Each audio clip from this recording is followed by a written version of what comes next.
this video, we're going to learn a bit about multivectors in geometric algebra and how to use inverses of multivectors to solve problems.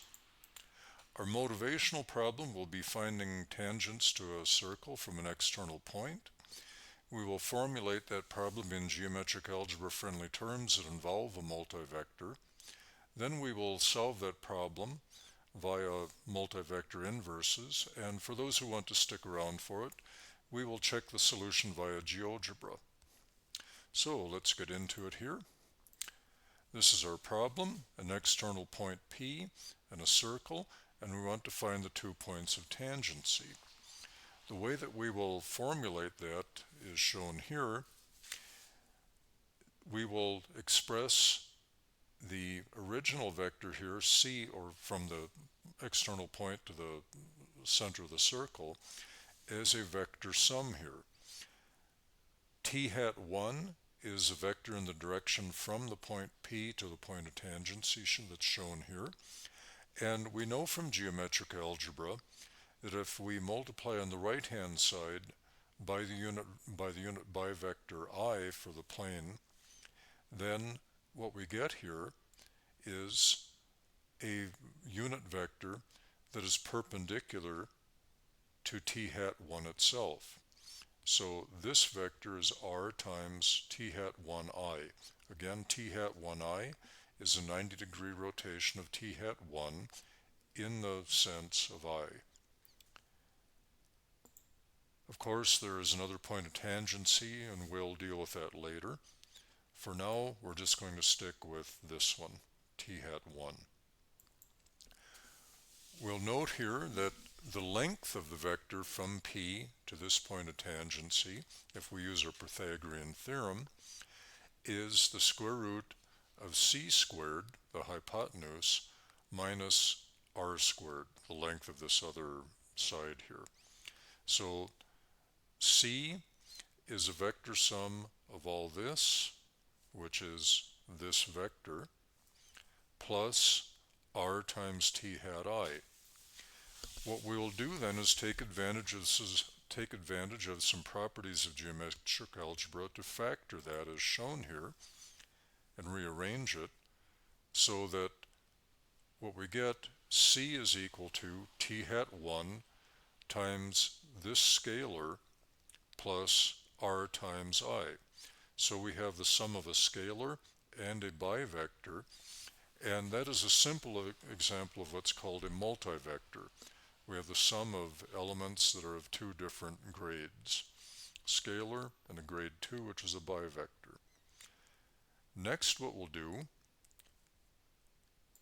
is look at that as the sum of this generic scalar alpha and the generic scalar multiple of the unit bivector I, and we will solve the generic equation vector u times alpha plus beta I equal to another vector, a known vector v.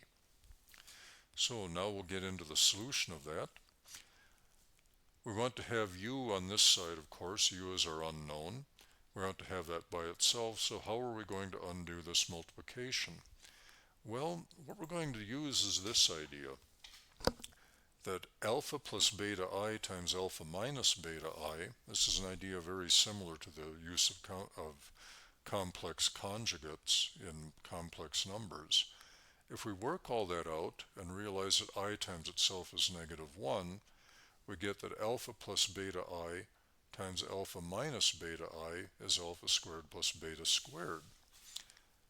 So knowing that, we can also see here that alpha plus beta I times alpha minus beta I over alpha squared plus beta squared will be 1. So this in red is what's called the multivector inverse, or it's a multiplicative inverse of the multivector alpha plus beta I. So we're going to use that to solve our original equation. We will multiply or right multiply both sides of the equation by alpha minus beta I over this denominator, and of course the geometric product is associative, So we will associate all this. That will just be 1, as it was here. So we would just get u times, or u is equal to v times this stuff on the right hand side here. And we want to look at that a bit, because what we get when we expand this is a scalar multiple of the known vector v minus a scalar multiple of the 90-degree rotation of the original vector v. So that is our generic solution. Now let's solve our specific problem. Remember, this was our specific problem that we want to solve. This is our general or a generic way of solving it. So our multivector that we need to undo here is square root of c squared minus r squared, which is our alpha, and r is our beta. So our complex conjugate is all this. And if we simplify that denominator, it simplifies to c squared. And again, we would just associate these things. The product of these is 1.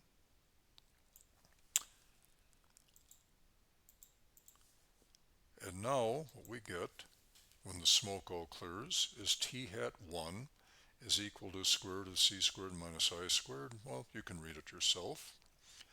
The other thing that we realize is, back on this other view here, recall that this vector from P to the point of tangency is t hat 1 times the square root term. So going back where we were here, if we multiply t hat 1 by that same square root term, we get t1, which, again, when the smoke all clears, is this: a scalar multiple of the original of the known vector c minus a scalar multiple of the 90-degree rotation of c. So that's our solution. For those who want to stick around to see how to check that with GeoGebra, I'll continue. For those who would prefer just to go and check the links in the video description, go ahead, and I hope that you'll find useful information there. So let's continue now, go on to the check here. This is our problem again, and this is how we code these different vectors into GeoGebra.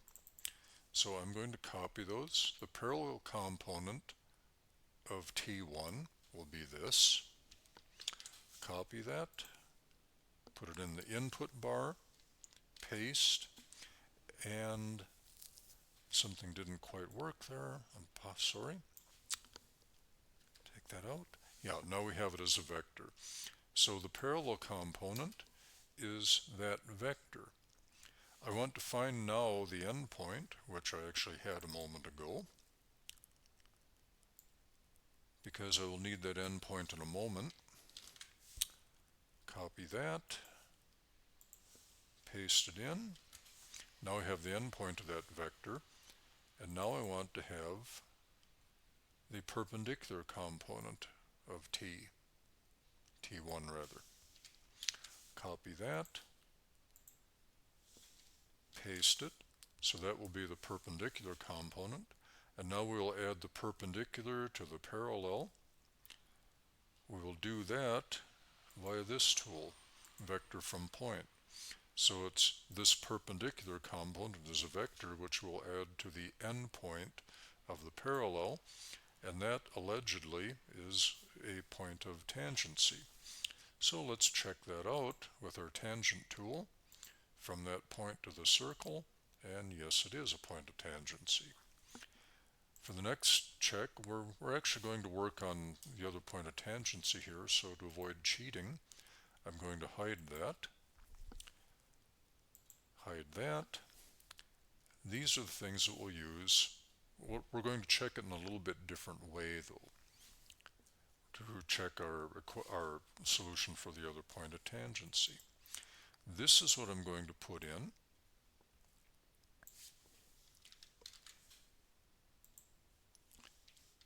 There we go. This is a unit vector in the direction from P to the other point of tangency. And what I want to do is draw a ray from P with that direction and see if it actually does, if that ray does end up being tangent to the circle.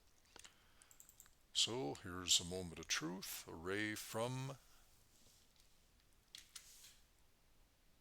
that point using this vector. There we go. And is it actually tangent? Well, let's find out. If it is tangent, it should intersect the circle in exactly one point. And it does. So that completes our solution and our check. And I hope this video has been useful to you. And I hope that you'll consider joining the LinkedIn group Pre-University Geometric Algebra, where our emphasis is to develop instructional materials for prospective teachers and, of course, learning materials for students. Thank you for your time, and I look forward to your comments.